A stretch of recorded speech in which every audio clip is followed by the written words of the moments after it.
The bank called. Your husband is here with a woman who looks just like you. Those 9 words shattered Nia Kensington's world at exactly 2:47 p.m. on a Wednesday afternoon. She was standing in the marble lobby of her private equity firm, closing a $42 million acquisition, when her phone buzzed with a number she didn't recognize. The voice on the other end was professional, careful, almost apologetic.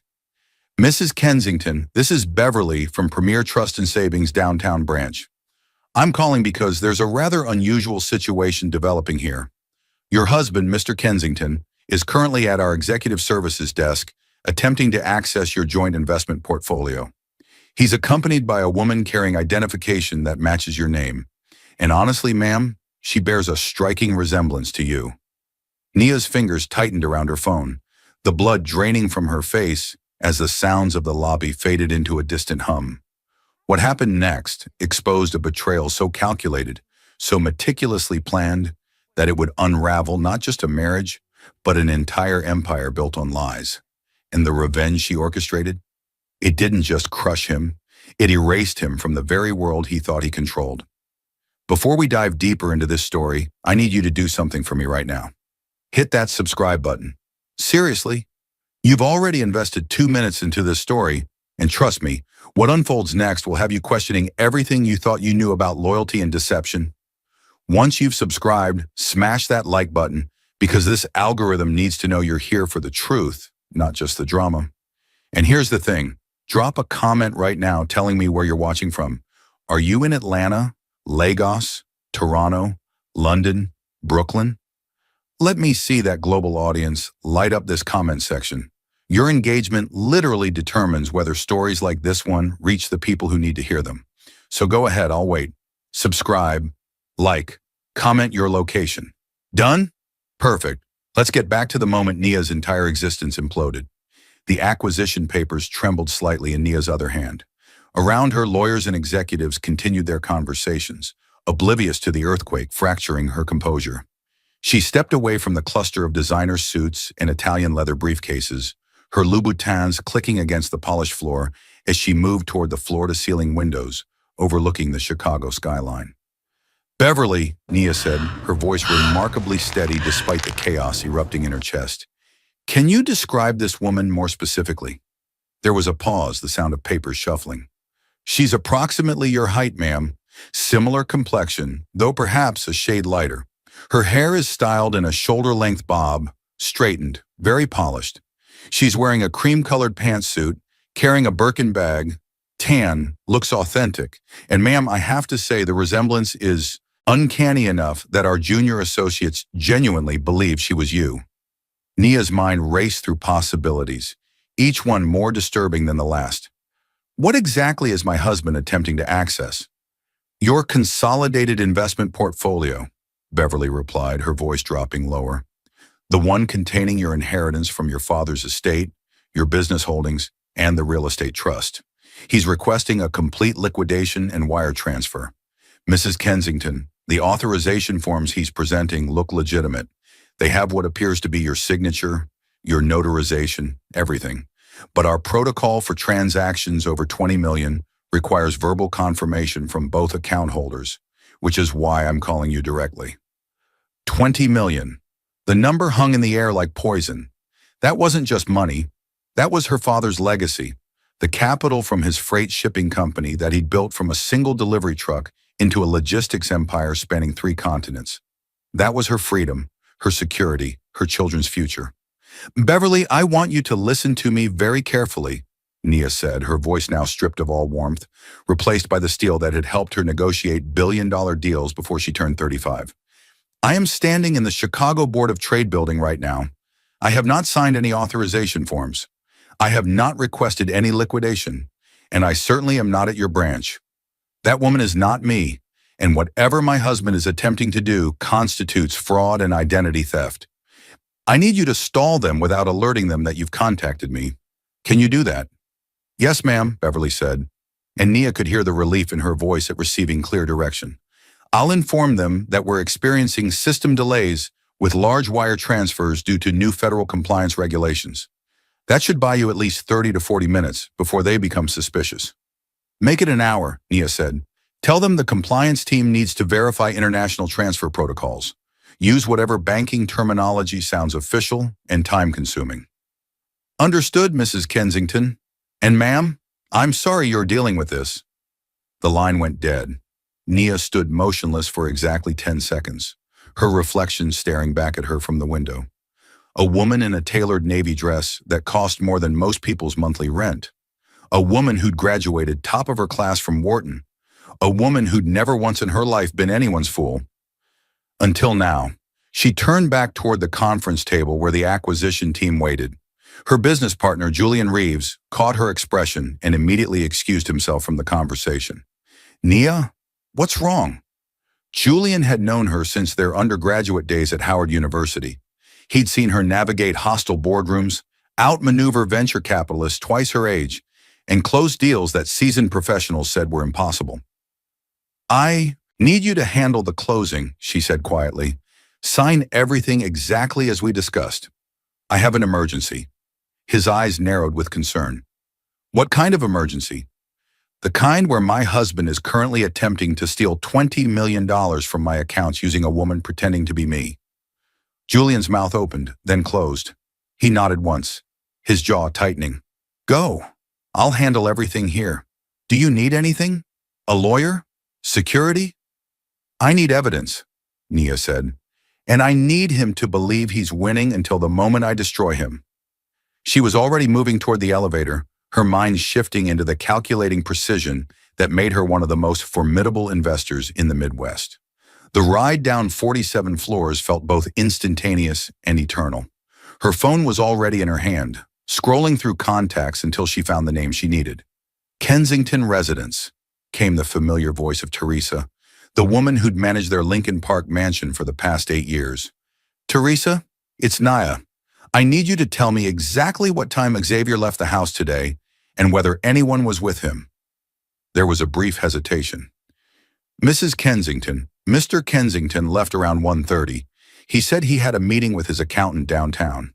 He was alone when he left, drove himself in the Mercedes. The black S-Class sedan, the one with the customized interior and the plates that read Xav King. Subtle as a peacock in a henhouse, which was exactly Xavier's style. Did he receive any calls this morning? Any visitors? No visitors, ma'am, but he did spend about 20 minutes on a call in his office before lunch. I only noticed because he closed the door, and he usually keeps it open. Thank you, Teresa. One more thing. When was the last time you saw my identification documents? Passport? Driver's license? Anything with my signature? The pause was longer this time. I haven't seen them recently, ma'am, but about 2 weeks ago, Mr. Kensington asked me where you kept your important papers. He said you needed something notarized for a property investment and asked him to handle it while you were in New York for that conference. I showed him your office safe. Ice water flooded Nia's veins. 2 weeks ago, the real estate conference in Manhattan where she'd been keynoting a panel on commercial development. She'd been gone for 4 days, 4 days during which Xavier had apparently been laying the groundwork for this betrayal. Teresa, I need you to check my office safe right now. Tell me if anything is missing. She could hear footsteps, then the soft beep of the electronic lock. The safe is open, Mrs. Kensington. Let me see. Your passport is here, your birth certificate, but your driver's license is missing, and there's a stack of blank notarized signature pages here that I don't remember seeing before. How many pages? At least a dozen. They have your signature line at the bottom with a notary seal, but the rest of each page is blank. Nia's hand tightened around her phone hard enough that her knuckles went white. Blank notarized signature pages, the oldest trick in the fraud handbook. Xavier had somehow convinced a notary to pre-stamp blank pages with Nia's signature, then filled in whatever documentation he needed after the fact. With her driver's license, the imposter would have legitimate identification to present at the bank.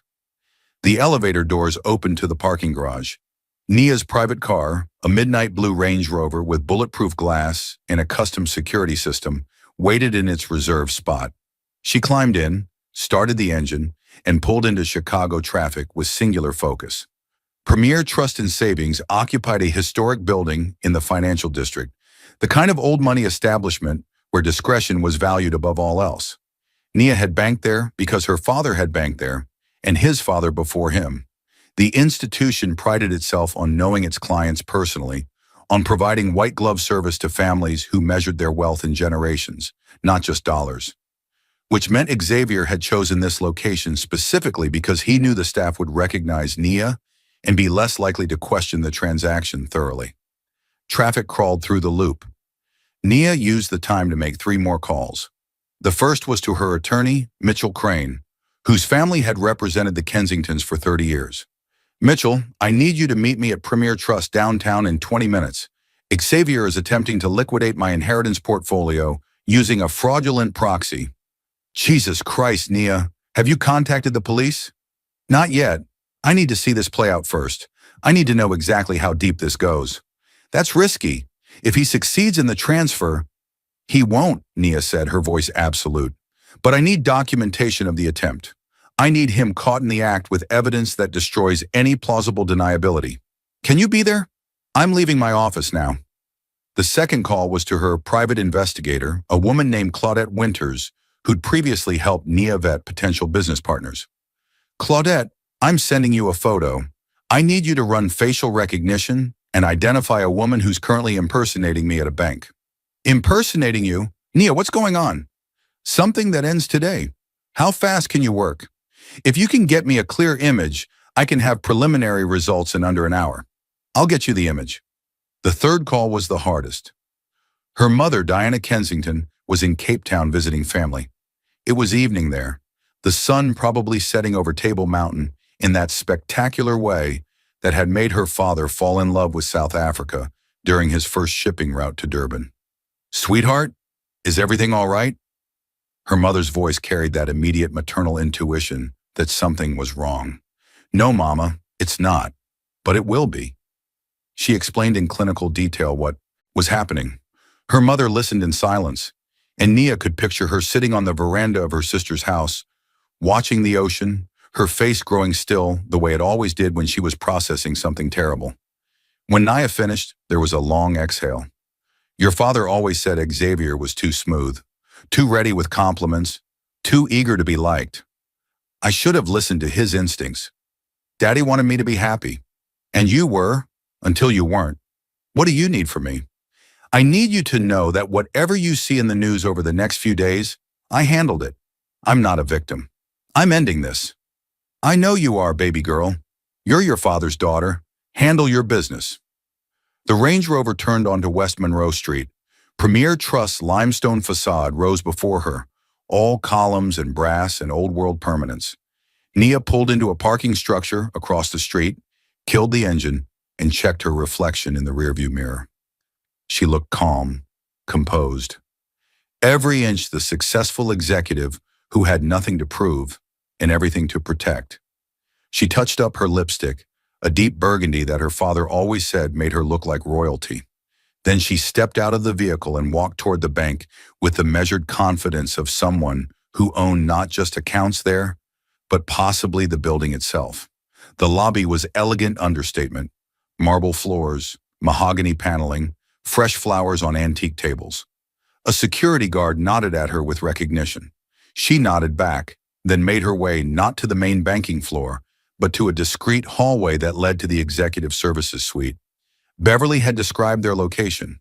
3rd floor, private consultation rooms reserved for high-net-worth clients who preferred their transactions handled away from public view.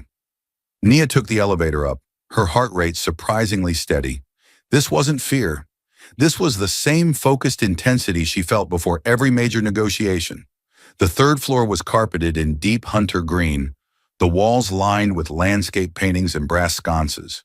She could hear voices coming from one of the consultation rooms, the door slightly ajar. She moved closer, staying just out of sight, and listened. The compliance verification should only take another few minutes, came Beverly's voice, calm and apologetic. I appreciate your patience, Mr. Kensington. These new federal regulations have made large transfers more complicated, but we're nearly through the process.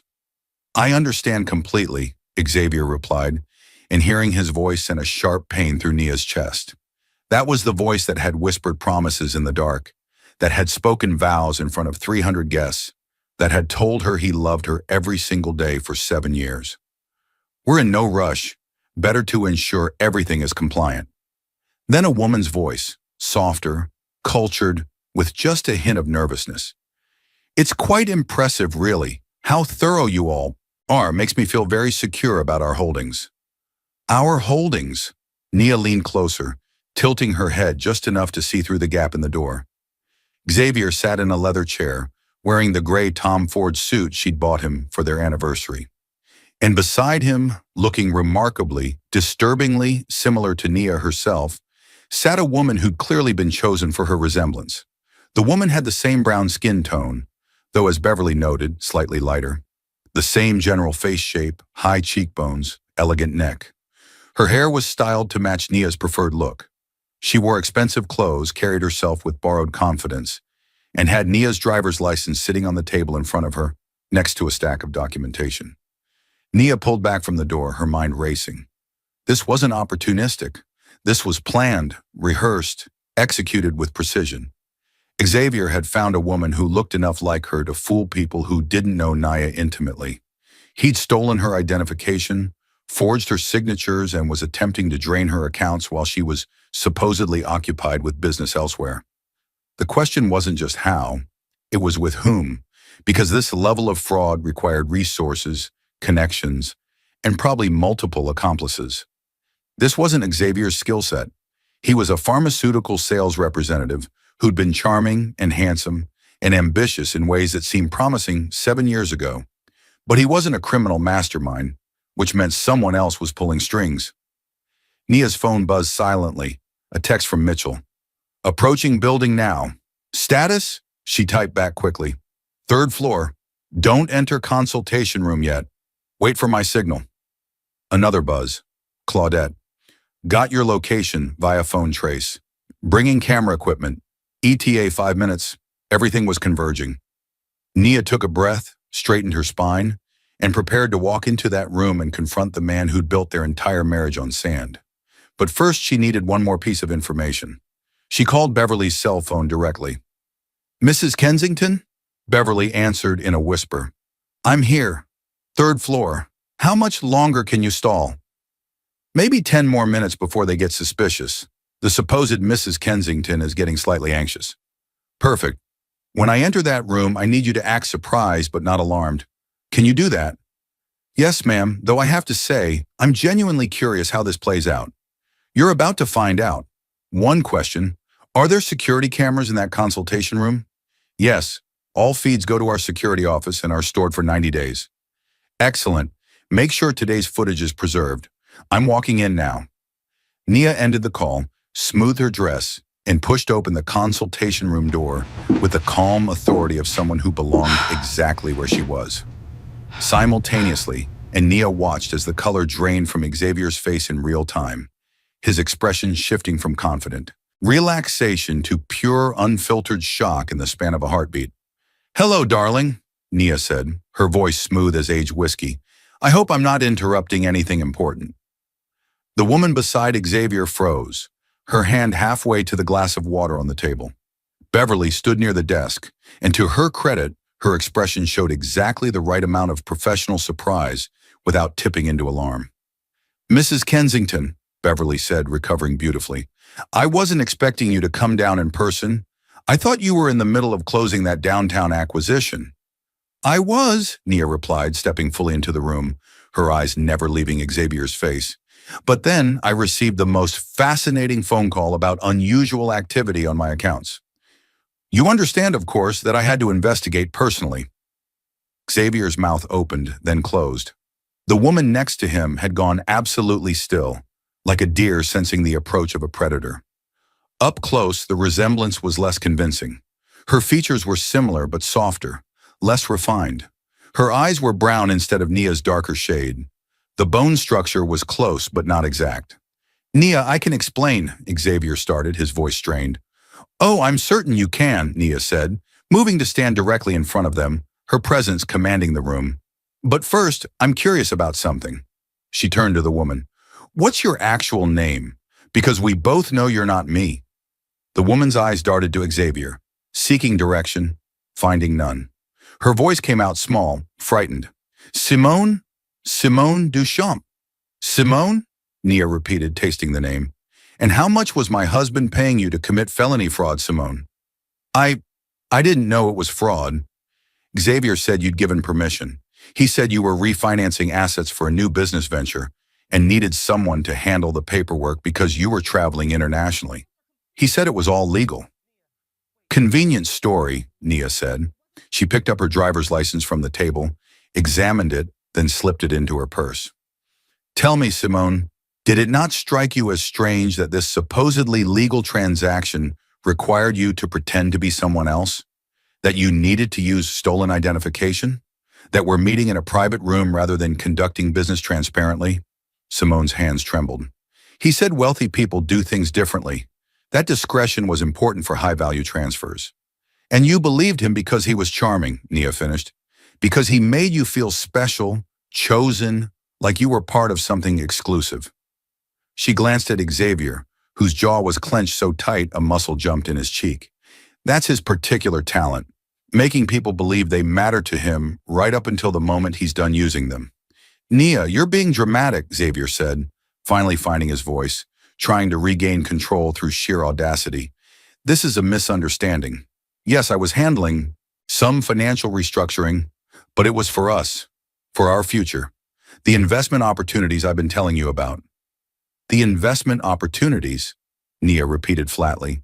You mean the cryptocurrency venture you mentioned last month? Or the tech startup you wanted me to fund? Or perhaps the luxury car dealership you were so enthusiastic about during dinner with the Robinsons? All of those. I was consolidating capital to maximize our returns. Without telling me, without my knowledge, using forged documents and a woman impersonating me. I was going to tell you once everything was finalized. I wanted to surprise you with the returns. Nia laughed, a sharp, bitter sound. Xavier, I've negotiated with venture capitalists, hedge fund managers, and corporate executives who could buy and sell small countries. Do you honestly think I'm stupid enough to believe you were planning a surprise gift that required stealing $20 million from my inheritance? The door opened behind her. Mitchell Crane entered, immaculate in a charcoal suit, his silver hair perfectly styled, carrying a leather briefcase that probably cost more than most people's vehicles. He assessed the room in one sweeping glance, his experienced attorney's eyes missing nothing. Mrs. Kensington, he said with formal courtesy, I came as quickly as possible. Mitchell, perfect timing, Nia said. I'd like you to meet Simone Duchamp, who has been impersonating me, and my husband Xavier, who orchestrated this entire fraud scheme. Mitchell set his briefcase on the table with a deliberate thud. I see. Beverly, I trust all transactions have been suspended? Completely, Beverly confirmed. No transfers were completed. All documentation has been flagged and preserved. Excellent. Mitchell opened his briefcase, removing a tablet and legal pad.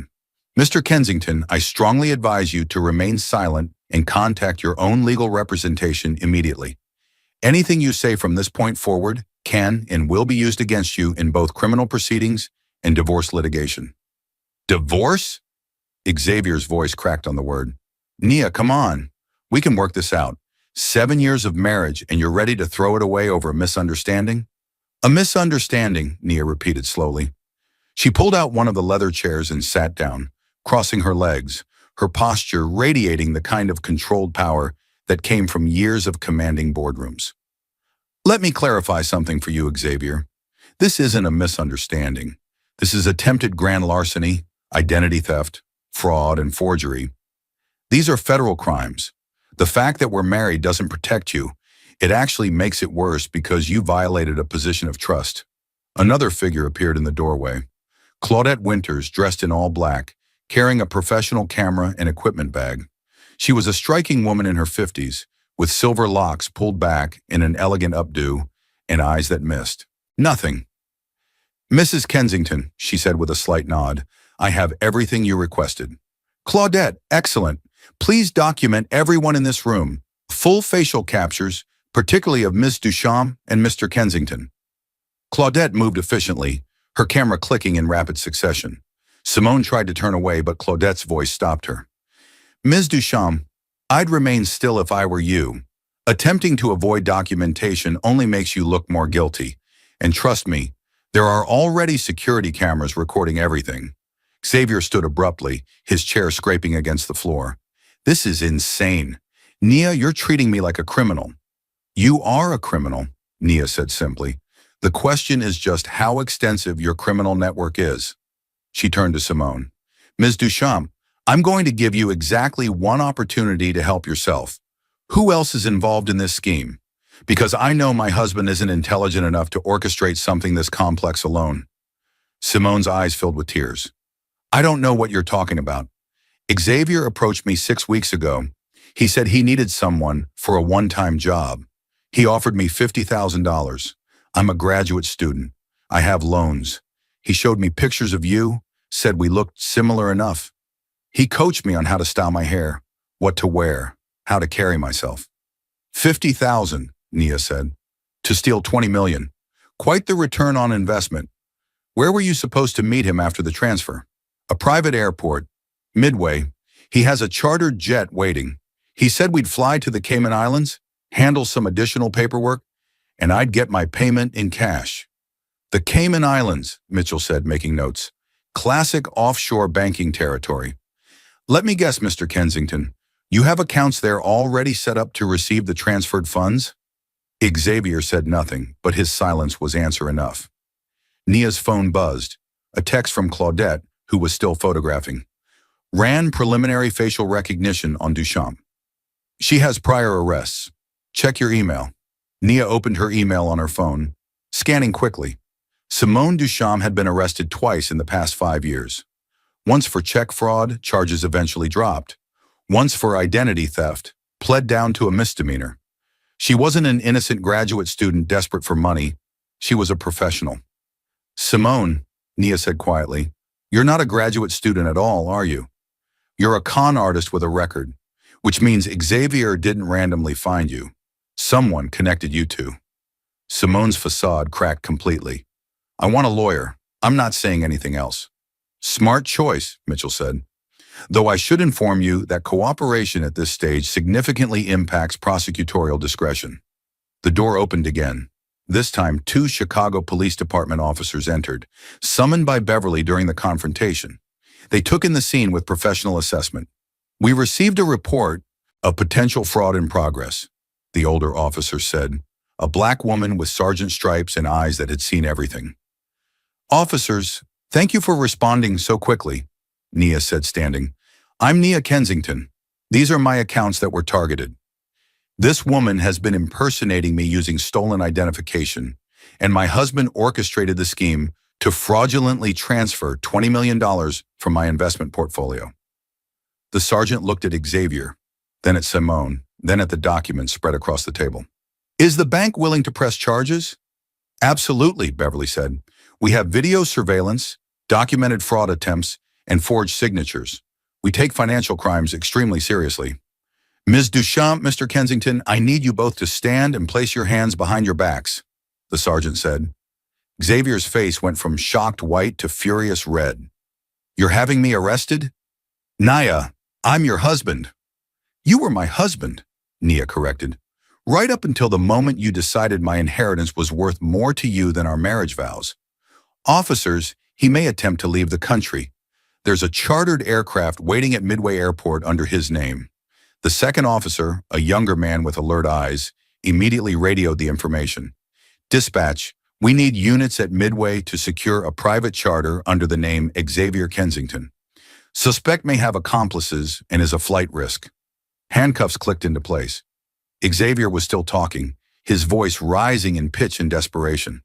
Nia, please. Think about what this means. Think about the publicity, your reputation, our families. The business community will talk. Let them talk, Nia said. She stood directly in front of him, close enough that only he could hear her next words. You thought I was so focused on my career that I wouldn't notice you dismantling my life from the inside. You thought you were smarter than me. You thought you'd married a woman too distracted by success to see you for what you really are. A parasite? His eyes widened. For a moment she saw something flicker there. Not remorse. Fear. Who else is involved, Xavier? This operation required inside information, banking connections, legal documentation, a forger, a pilot, offshore accounts. You didn't arrange all this alone. I'm not saying anything without my lawyer. You don't have to, Nia said softly. I'll find them anyway. And when I do, I'll make sure they understand exactly how expensive it is to target my family's legacy. The officers escorted both Xavier and Simone toward the door. As they passed, Simone turned back, her voice breaking. I'm sorry. I didn't know. I didn't understand what I was doing. Yes, you did, Nia said without sympathy. You just didn't care until you got caught. The room emptied except for Nia, Mitchell, Beverly, and Claudette. The silence felt heavy, charged with the weight of everything that had just transpired. Beverly spoke first. Mrs. Kensington, on behalf of Premier Trust, I want to apologize that this situation progressed as far as it did. Our protocols should have caught the forgeries earlier. Your protocols worked exactly as they should, Nia said. You called me for verbal confirmation before any money moved. That's what saved everything. Mitchell was already making notes, his legal mind organizing the next steps. We need to freeze all joint accounts immediately, file for emergency restraining orders, preventing Xavier from accessing any shared assets, initiate divorce proceedings with fraud as grounds, and we need to examine your prenuptial agreement. We don't have one, Nia said quietly. Mitchell's pen stopped. You don't have a prenup. Nia, you were worth $40 million when you married him. My father advised me to get one. I refused. I thought it showed a lack of faith in the marriage. She laughed bitterly. I was idealistic, stupid. You were in love, Claudette said gently. That's not the same as stupid. In Illinois, that means marital assets are split 50-50, Mitchell said, his voice grave. Everything acquired during the marriage is joint property. Your business holdings, real estate appreciation, investment returns. Except my inheritance, Nia interrupted. Inherited assets remain separate property unless they're commingled. And I kept my father's legacy strictly segregated. Every dollar, every investment, every property from his estate remained in separate accounts under my sole name. Xavier has no legal claim to any of it. Mitchell nodded slowly. Smart. But assets you built during the marriage, your equity firm's growth, properties purchased with marital funds, even your salary, can be addressed in divorce court, Nia finished. But here's what you don't know, Mitchell. 6 months ago, I restructured everything. Every business holding is now under a corporate umbrella with ironclad operating agreements. My name is on the leadership, but the ownership is distributed through a family trust that predates the marriage. Xavier has no claim. Mitchell stared at her. When did you do this? When I started noticing irregularities. Small things. Money moving between accounts that Xavier couldn't adequately explain. Phone calls he took in other rooms. A receipt for jewelry I never received. I didn't have proof of infidelity or fraud, but I had suspicion. So I protected myself. You've been planning for this, Claudette said, a note of admiration in her voice. I've been preparing for the possibility, Nia corrected. I hoped I was wrong. I hoped I was being paranoid. But my father always said hope is not a strategy. She looked at Mitchell. I need everything he did documented and prosecuted. I need the full extent of this conspiracy exposed. And I need to know who else was involved because someone gave him the blueprint for this scheme. Her phone rang. Unknown number, she answered. Nia Kensington. Mrs. Kensington, this is Detective Marcus Chen with CPD Financial Crimes Unit. I've been briefed on your case. We've detained your husband and Ms. Duchamp. During booking, we found some interesting items. Mr. Kensington was carrying a secondary phone we believe he used for coordinating this fraud. We'll need your permission to examine financial records as we build the case. You have my complete cooperation, Detective. Whatever you need. There's something else. When we searched Ms. Duchamp's vehicle, we found a second set of identification documents. Not yours. Another woman's identity. Someone named Keisha Morrison from Gary, Indiana. We think there may be additional victims or additional schemes in play. Nia's blood ran cold. He's done this before. We're investigating that possibility. Mrs. Kensington, I have to ask, were there any other warning signs? Any previous attempts to access your finances? Nia thought back over the past year. Last summer, he asked me to add him to my brokerage account so he could help monitor investments while I was traveling. I declined. 3 months ago, he suggested we consolidate all our banking for simplicity. I refused. A month ago, he asked if I'd ever considered getting additional life insurance. Said he'd heard about good policies through his pharmaceutical company contacts. Life insurance, Detective Chen repeated. How much coverage do you currently have? 5 million through my company with Xavier as beneficiary. It's standard executive coverage. Why? There was a pause. Mrs. Kensington, I think you should consider the possibility that today's scheme wasn't his endgame. It might have been his backup plan. The implications settled over her like ice water. If the theft hadn't worked, there were other ways to access her wealth, darker ways. I'll have my security arrangements reviewed immediately, Nia said, her voice steady despite the fear clawing at her chest. We'll station a patrol car outside your residence tonight, Detective Chen said. Just as a precaution, we're processing the evidence from the airport. If there are additional conspirators, we'll identify them. The call ended. Nia stood in the consultation room, surrounded by her attorney, her investigator, and the banker who'd saved her fortune through one simple phone call. Through the window, she could see Chicago's skyline, the same view her father had loved, the city where he'd built everything she now fought to protect. I need to call my children, she said quietly. They're at school. They're going to hear about this eventually. It should come from me. Claudette touched her shoulder gently. What do you want to tell them? The truth, Nia said, that their father made terrible choices, that those choices have consequences, and that protecting our family means sometimes making impossible decisions. Mitchell closed his briefcase. I'll file the divorce papers today. Emergency motion for full asset protection, restraining orders, everything. By morning, he won't be able to touch a single dollar of anything connected to your name. And the criminal case? That's the prosecutor's territory now.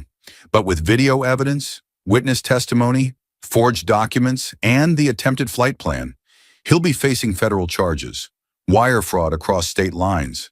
The Cayman Islands connection makes this international. We're talking serious prison time.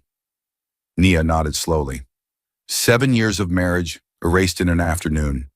2 children who'd have to grow up understanding their father chose greed over family. A life she'd built that now needed to be dismantled and reconstructed without the rot at its foundation. But she was still standing. Her father's legacy was secure, and the empire he'd built, now hers to protect, remained intact. 3 weeks later, Nia Kensington sat in her attorney's conference room on the 52nd floor of the Willis Tower, watching the sun set over Lake Michigan in streaks of amber and crimson. The view was spectacular, the kind of panorama that real estate developers killed for, but she barely noticed. Her attention was fixed on the documents spread across the mahogany table, the accumulated evidence of her husband's betrayal, each page more damning than the last. The forensic accountants found something interesting, Mitchell said, sliding a report toward her. Xavier didn't just target your inheritance, he's been systematically draining joint accounts for the past 18 months. Small transfers, always under $10,000, to avoid federal reporting requirements. Restaurant equipment purchases that never materialized. Investment opportunities that didn't exist. He's moved approximately $370,000 out of your marital assets. Nia scanned the highlighted transactions, her jaw tightening. Where did it go? Multiple destinations.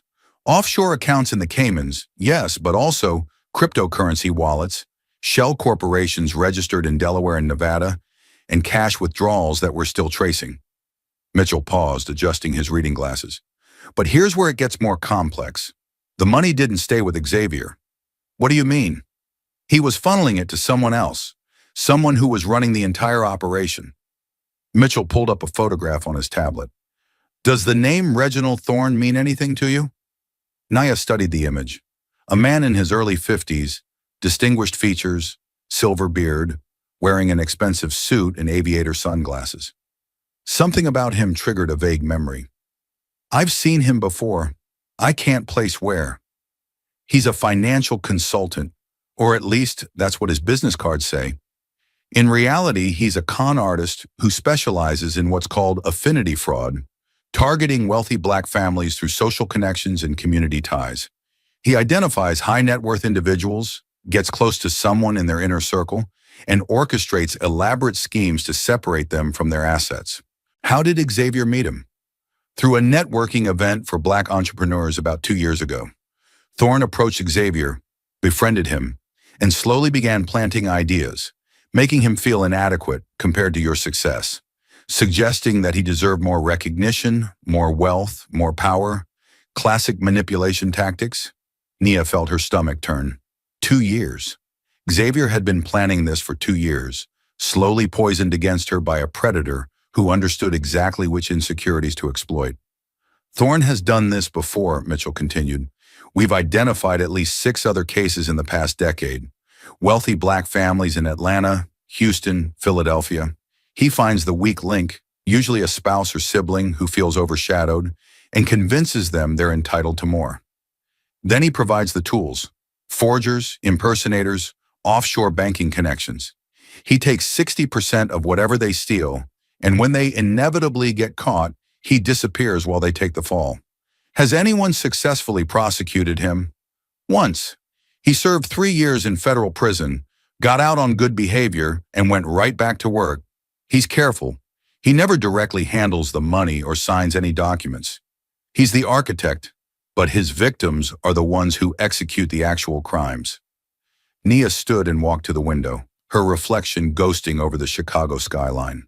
Somewhere down there, in one of those buildings or expensive townhomes or luxury condominiums, Reginald Thorne was probably planning his next target, studying his next victim.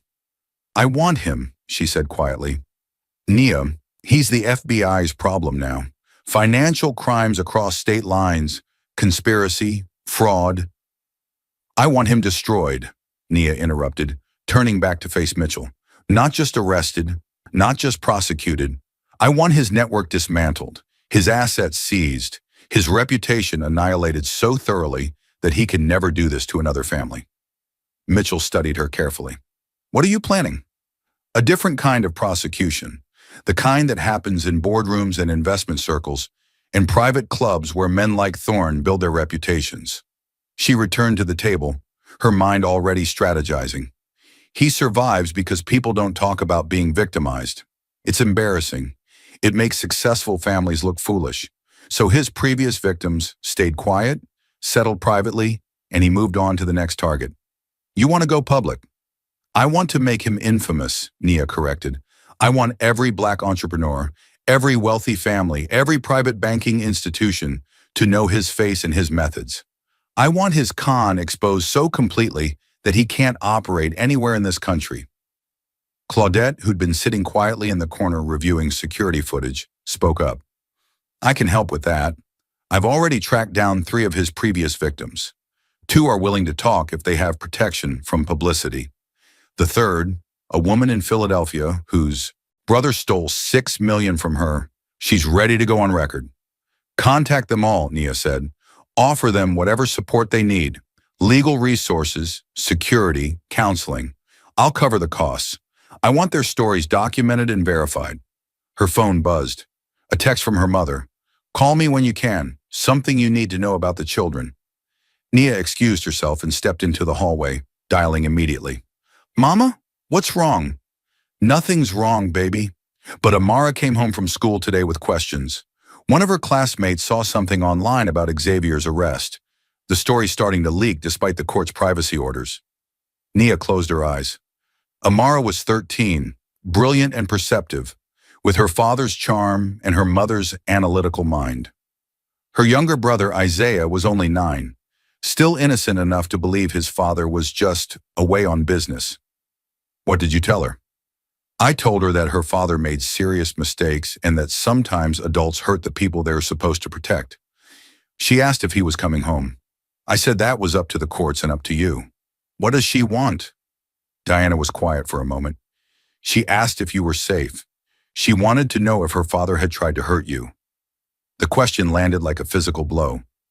Nia leaned against the wall, the polished marble cool against her back. What did you tell her? I told her that you're the strongest woman I've ever known and that you would always protect your family no matter what it cost you. Then she asked me something else. She asked if she was allowed to still love her father even though he did something terrible. Tears burned behind Nia's eyes. What did you say? I said that love is complicated, that we can love people and still hold them accountable for their actions. That loving someone doesn't mean excusing what they've done or pretending it didn't hurt us. Diana's voice softened. She's your daughter, Nia. She understands more than you think. I should come home. Talk to them both. You should. But first finish what you're doing. Build the case and protect the legacy their grandfather left them. When you come home, you'll be able to tell them that you didn't just survive this. You made sure it could never happen to anyone else. Nia returned to the conference room with renewed purpose. Mitchell had been joined by two federal prosecutors, both black women who'd built their careers on financial crimes prosecution. The older of the two, a woman named Adrienne Hightower with gray-streaked locks and sharp eyes, was reviewing files with an expression of pure professional fury. Mrs. Kensington, Adrienne said as Nia entered, I've been following your case. I'm the lead prosecutor on the federal fraud charges against your husband and Reginald Thorne. You've connected Thorne to this? We have. The phone Xavier was carrying had encrypted messages between him and Thorne dating back 23 months. Detailed. Instructions on how to forge documents, recommendations for impersonators, banking protocols for moving funds offshore. Thorne was coaching him through every step. Can you make the charges stick? Against Xavier, absolutely. The evidence is overwhelming. Against Thorne, it's more complicated. He's careful about his digital footprint, uses encrypted apps that delete messages, never puts his name on any financial documents. But we have something we didn't have in previous cases. Adrienne leaned forward. We have you, a victim willing to fight publicly, with resources to fund a thorough investigation and connections to expose his network across multiple industries. The second prosecutor, younger, with her hair in a sleek bun and wearing a Navy power suit, spoke up. Mrs. Kensington, if you're willing to testify and to help us connect with Thorne's other victims, we can build a RICO case. Racketeering charges, pattern of criminal behavior across state lines. That carries 20 years minimum. What do you need from me? Everything, Adrienne said simply. Your financial records, testimony about how Xavier changed after meeting Thorne, any conversations you overheard or communications you can access. We also need you to help convince Thorne's other victims to come forward. Right now we have 3 willing to talk privately. We need them willing to testify publicly. Nia nodded slowly. I'll do it. All of it. Whatever you need. There's something else you should know, Adrienne said, her expression darkening. During our investigation, we found communications suggesting Thorne was planning to escalate if the theft didn't work. There were searches on Xavier's phone about life insurance policies, accidental death benefits, and staging incidents that would look like home invasions. The implication hung in the air like smoke. Mitchell had been right. The $20 million theft wasn't the endgame. It was Plan A. If it failed, there were darker options waiting. He was going to kill me, Nia said, her voice steady despite the ice in her veins. We don't have concrete proof of that intent, the younger prosecutor said carefully, but the search history combined with the life insurance inquiries creates a deeply concerning pattern. Enough to add conspiracy to commit murder to the charges? Possibly, if we can establish that the searches move beyond curiosity into planning stages. We're working with digital forensics now. Nia stood and walked to the window again, processing everything. Her husband hadn't just tried to rob her. He'd been prepared to erase her completely, to orphan their children, to eliminate her so he could inherit everything through death benefits and estate laws. And all of it orchestrated by a man who made a career out of destroying families like hers. I want to meet him, Nia said suddenly. Meet who? Mitchell asked. Thorne. I want to sit across from him and look him in the eye. That's not advisable, Adrienne said. Immediately. He's dangerous, manipulative, and extremely intelligent. He'll try to intimidate you or manipulate you into saying something that could compromise the case. Let him try, Nia said. I didn't build a $40 million equity firm by being easy to intimidate. I've negotiated with people who could buy small nations. I've closed deals while hedge fund managers were actively trying to sabotage me. Reginald Thorne is just another predator in an expensive suit. Adrian and her colleague exchanged glances. If we arrange it, it would have to be controlled. Recording devices, witnesses, clear legal boundaries. Fine, set it up. Mitchell stood, his expression concerned. Nia, what are you hoping to accomplish? I want him to understand that he chose the wrong family, that destroying us wasn't just another con. It was the mistake that ended his career. She turned back to face them all. And I want him to know that every family he's victimized before us now has someone willing to fight for them. 4 days later, Nia sat in a federal detention center interview room, watching Reginald Thorne enter in an orange jumpsuit and restraints. He'd lost the aviator sunglasses and expensive suit, but his bearing remained confident, almost amused. He sat across from her, separated by a metal table, and smiled like they were meeting at a country club instead of a prison. Mrs. Kensington, he said, his voice smooth and cultured, I've heard so much about you. I'm sure you have, Nia replied. You've been studying my family for 2 years, analyzing our weaknesses, planning how to destroy us. Destroy is such a harsh word. I prefer to think of it as redistributing resources to those who appreciate them more. You mean stealing from families who built their wealth through generations of work and sacrifice? Thorne shrugged, the chains on his wrist clinking softly. I offer people choices, Mrs. Kensington. Your husband chose to accept my assistance. He chose to forge your signatures, to hire an impersonator, to plan the theft. I simply provided the tools. You provided the poison, Nia corrected. You identified an insecure man married to a successful woman, and you spent 2 years convincing him he deserved what she'd earned. You exploited his weaknesses and twisted his resentments until he was willing to commit federal crimes. He was already willing. I just gave him permission to act on what he already wanted. Nia leaned forward slightly. Do you know what my father used to say? He said there are 2 types of people in this world, builders and parasites. Builders create value, employ people, contribute to their communities, leave legacies. Parasites find builders and attach themselves, consuming until there's nothing left. An interesting philosophy. You're a parasite, Mr. Thorne. And the thing about parasites is that they're only successful until the host develops immunity. You've been operating in Black communities because you understand our particular vulnerabilities, the pressure to succeed, the desire to help family members, the reluctance to publicize being victimized. You've weaponized our culture against us. Thorne's smile tightened slightly. And now you're here to give me a lecture on morality? To make me feel guilty? No, Nia said.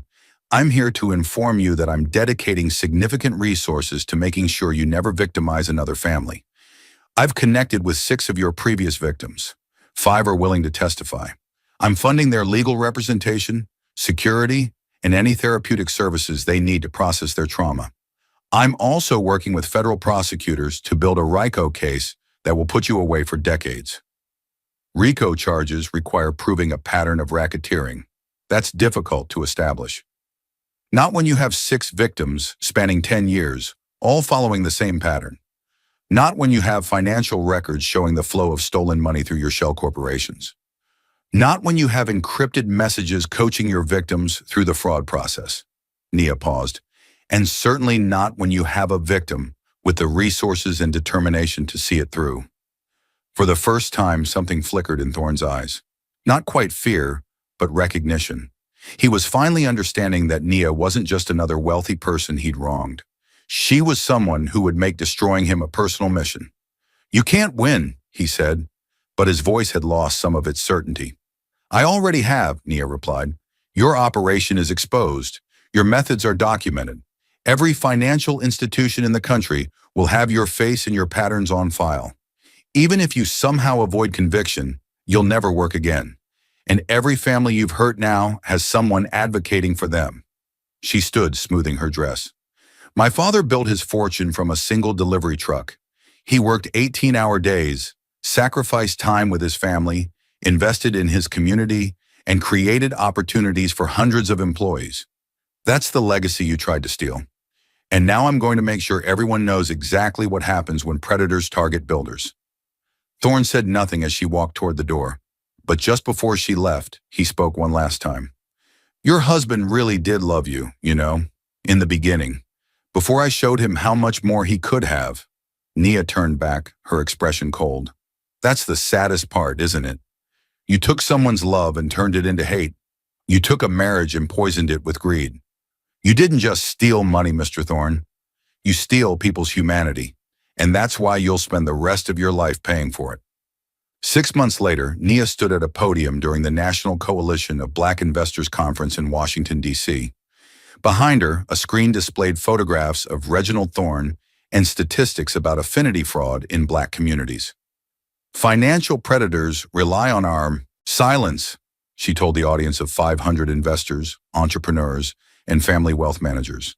They count on shame and embarrassment to keep victims quiet, but silence only protects the predators. She told her story without flinching. The phone call from the bank, the confrontation, the discovery of her husband's betrayal, the web of manipulation that nearly cost her everything. Reginald Thorne is now serving 18 years in federal prison, she continued. Xavier Kensington, my former husband, received 12 years, but more importantly, we've established a legal precedent. Affinity fraud targeting Black families is now being prosecuted with the same vigor as hate crimes. And we've created a database of known predators that's accessible to financial institutions nationwide. The audience erupted in applause. Afterward, 3 people approached her privately, all victims of similar schemes, all ready to share their stories, all looking for the kind of justice Nia had fought for. That evening, Nia returned to her Lincoln Park home where her mother was helping Amara with homework, and Isaiah was building something elaborate with blocks.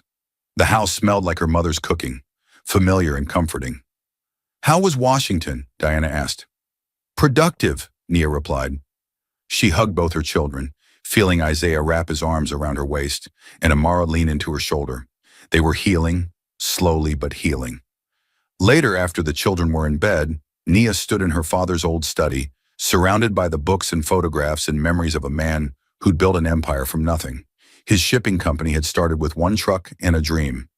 Now it spanned continents, employed thousands, and represented the kind of generational wealth that lifted entire communities. She'd protected it, not just from Xavier and Thorne, but from every predator who might come after it in the future. Her children would inherit not just wealth, but the knowledge of how to defend it. Her phone rang. Unknown number. She almost ignored it, then answered. Mrs. Kensington? A woman's voice, hesitant but determined. My name is Zara Bennett. I'm calling from Seattle. I saw your speech today online, and I think Reginald Thorne tried to target my family 2 years ago. We stopped him, but we never reported it because we were embarrassed. I'd like to change that. Nia smiled, settling into her father's chair. Tell me your story, Zara, and then let's make sure he pays for that one too. Outside, the Chicago skyline glittered against the night sky, a city of builders and dreamers and fighters. Nia had joined their ranks long ago, but now she was something more, a guardian of the legacies that predators thought they could simply take.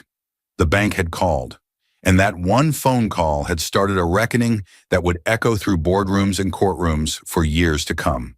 Because some people, when pushed, don't break. They break the system that tried to break them,